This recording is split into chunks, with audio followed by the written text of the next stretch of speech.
Welcome to Cardano for Everyone, a podcast series from Pasta Stake Pool. Each episode explores something new about Cardano in a way that's simple and accessible for everyone. In the mood for some Cardano magic? Let's get started. Hey everybody, and welcome to another deep dive. Today we're looking at Cardano, specifically the Shelley Phase, when it really became decentralized. Which is super interesting because, Cardano was started by one of the co-founders of Ethereum. I think it would have helped to just set the stage a little bit. Cardano didn't just come out of nowhere. Yeah, it was Charles Hoskinson who had the vision for Cardano. He saw the potential of blockchain to kind of go beyond Bitcoin and Ethereum. Okay, so before we get into Cardano specifically, maybe you give us a little overview of how blockchain technology has evolved. Sure. Because I think some people might be wondering, weren't Bitcoin and blockchain the same thing? So it all began with Bitcoin, which can be considered like the first generation of cryptocurrencies. And, its main purpose was to create a digital currency that wasn't controlled by any bank or government. But then Ethereum came along. The second generation. And it brought this idea of smart contracts to the table. So these are self-executing contracts written in code. They live on the blockchain. And so suddenly you could do so much more than just send and receive money. You could build these decentralized applications. So think of things like lending and borrowing, even creating unique digital assets like NFTs. So that leads us to Cardano, which is considered like a third-generation platform. Yeah. So what sets it apart from the others? So Cardano was basically designed to take all the best parts of Bitcoin and Ethereum and to kind of address some of their limitations. So think things like scalability, sustainability, and making sure that different blockchains can work together seamlessly. So it's all about building a platform that's secure and efficient and ready for the future. And a big part of that is this phased development approach. So Cardano is rolled out in these stages: Byron, Shelley, Gauguin, Basho, and Voltaire. And each one kind of builds on the one before it. So it's kind of like carefully constructing a building floor by floor. Okay, so let's focus on the Shelley phase, because this was all about decentralization, right? Can you explain why that was such a big deal? So imagine a system where only a few entities kind of control everything. And that's kind of what Cardano was like before Shelley, a bit like a council making all the decisions. But with Shelley, the power shifted to the community. So this means that anyone holding ADA, that's Cardano's cryptocurrency, they can have a say in how the network runs. So it's kind of like going from a small council to a direct democracy.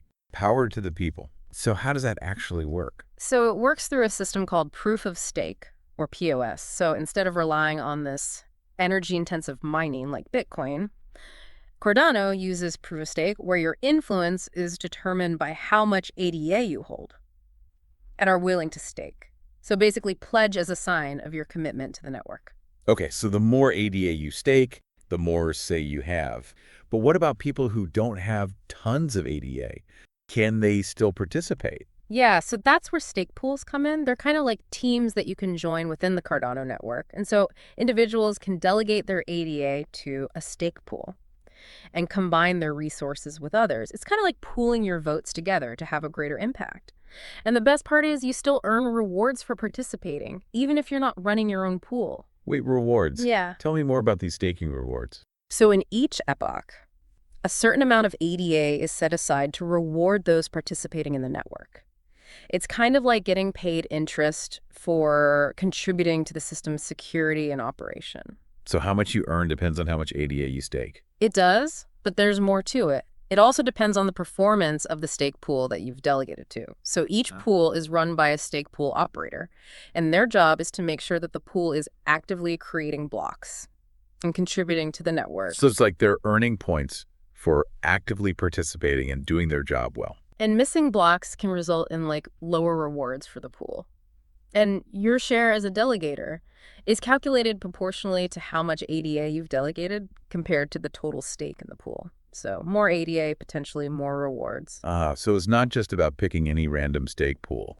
You need to do a little research, find one that's reliable and performing well. Exactly. Okay. So you also want to look at the pool's fees, which is the percentage that the operator takes for managing the pool. It's kind of like their compensation for making sure everything runs smoothly. And that's a key aspect of Cardano's decentralization. It's giving individuals that power to choose Hmm. and contribute to the network in a way that aligns with their own beliefs. This is so much more than just like passive investing. Yeah. You're actively participating in the network's growth and security. We're learning all about how Shelley transformed Cardano into this community-driven network. I'm already seeing why decentralization is so important. But there's so much more to unpack. But now I'm really curious about the nitty-gritty. Like, how are these staking rewards actually calculated for us, the delegators? So it's a bit like a recipe, actually. There are several ingredients that go into determining your reward. So firstly, every epoch, that's a 5-day cycle on the Cardano blockchain. A portion of each EA is reserved for rewarding stakeholders. Okay, so there's like a pot of ADA set aside specifically for reward. What else goes into the mix? So now the stake pool you've delegated to plays a crucial role, and your share as a delegator is calculated proportionally to how much ADA you've delegated compared to the total stake in the pool. So more ADA, potentially more reward. So it's not just about picking a pool. You also need to consider how active and efficient they are. Absolutely. Okay, so speaking of security, let's talk about another major benefit of Shelley's approach. Enhanced network security through decentralization. Okay. How exactly does spreading the power make Cardano more secure?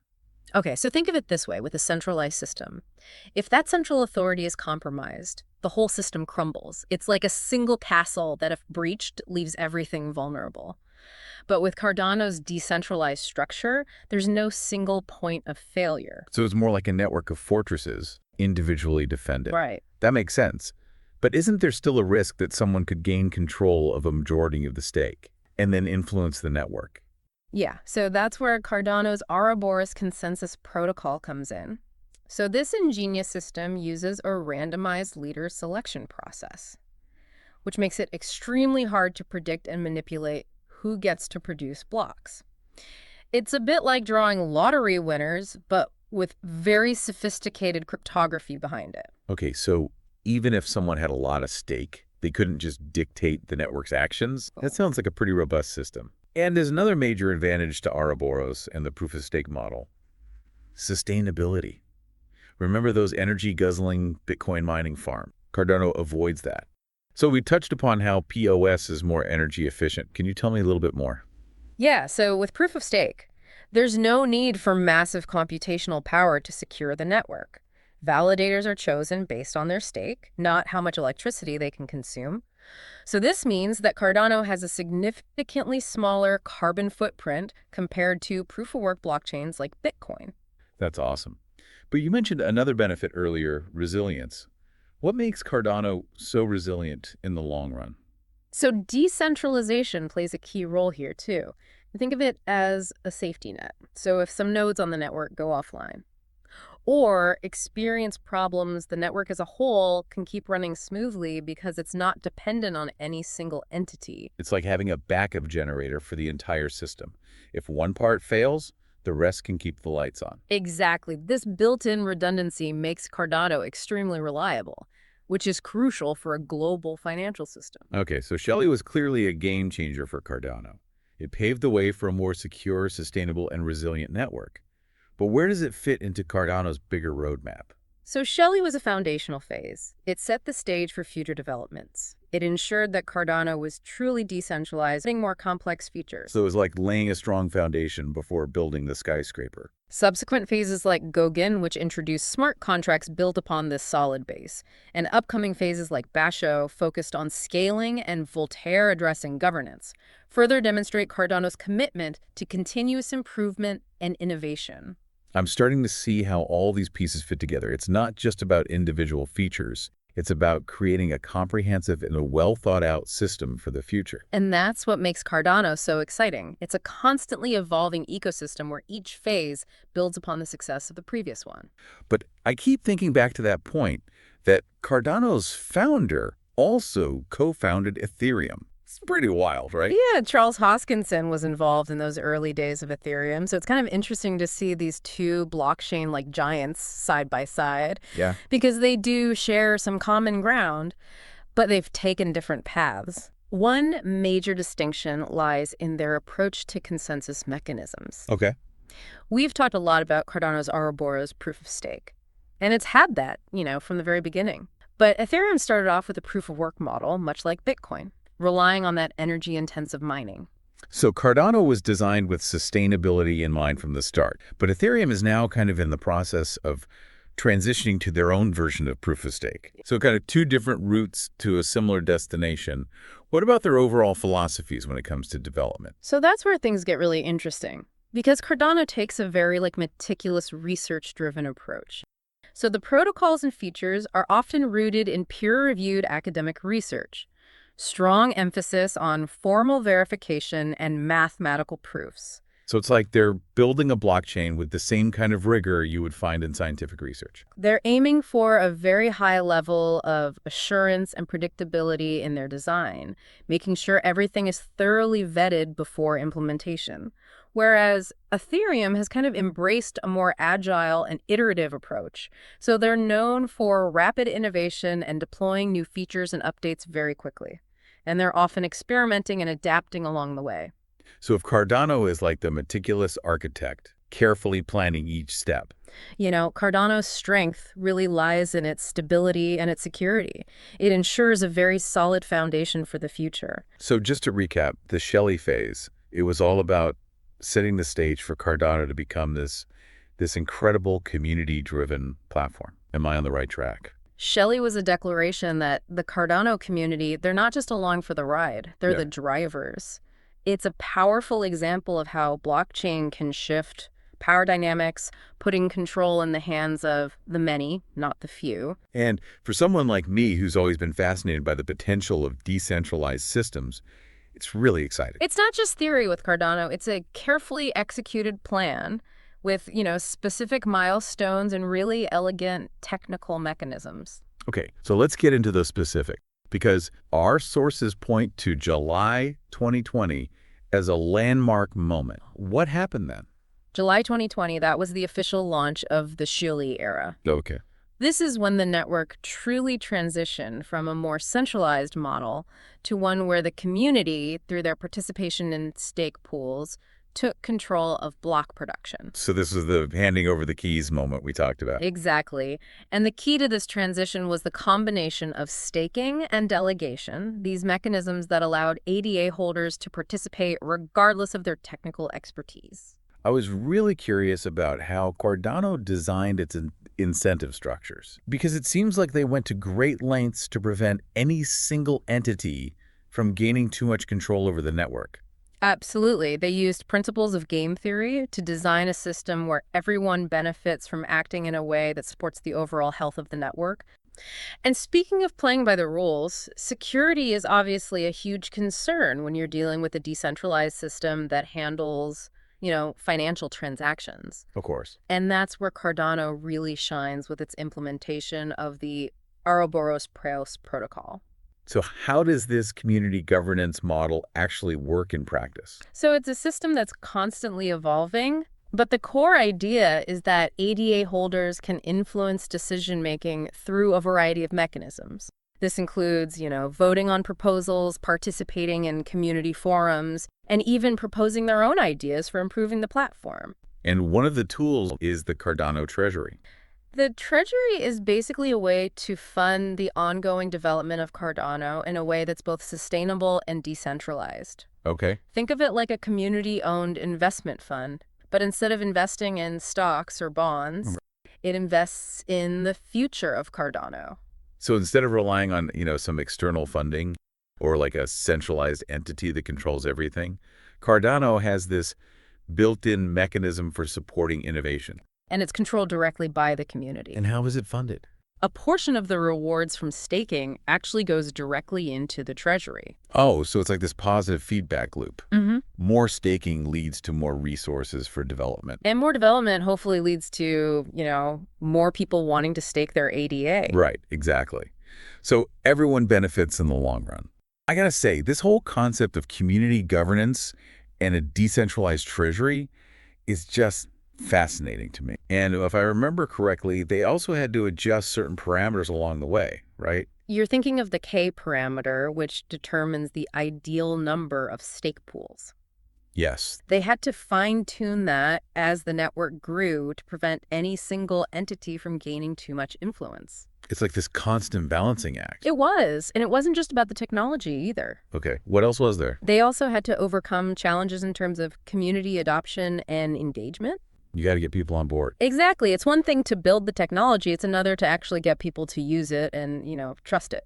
Especially when you're talking about something as, I guess, complex as blockchain. So Cardano had to really invest in educating the community and explaining the benefits of participating in this new model. It's pretty inspiring to see how a belief in a technology can bring people together from all over the world. It really is, and that's what makes this whole thing so exciting. So we've talked about the tech, the challenges, the community, Hmm? and it's clear that Shelley was about so much more than just decentralization. It was about creating a culture of collaboration and shared ownership, which ultimately laid the foundation for a truly community-driven ecosystem.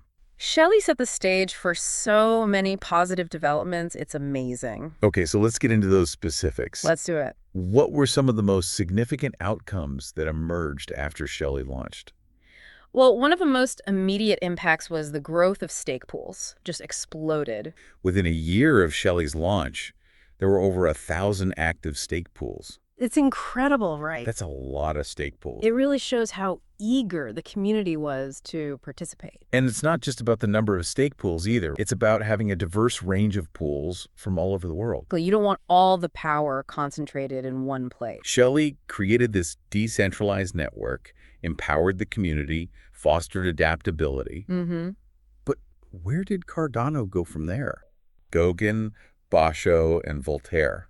Can you give us a little overview of what each phase was about? Sure. Gauguin brought smart contracts to Cardano, so now developers could build all sorts of decentralized applications, dApps as they're called. Okay, so Cardano went from being just about transferring ADA Mm-hmm. to this platform where you could build, all these innovative applications like what? Decentralized finance platforms, NFT marketplaces, the possibilities were pretty much endless. What about Basho?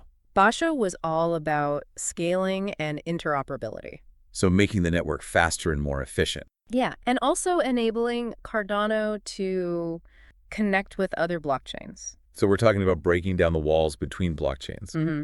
Making it easier for them to work together. Very cool. And last but not least, there's Voltaire, The governance phase. which takes this whole community governance thing to the next level, right?